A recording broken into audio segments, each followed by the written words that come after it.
Here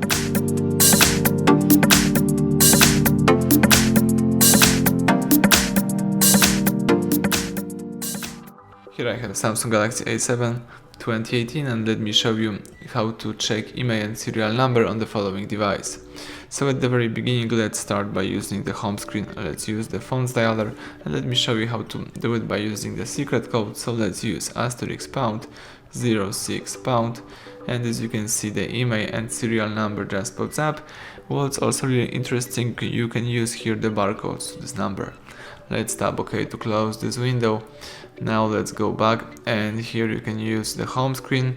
Let me show you how to find the IMEI and serial in settings.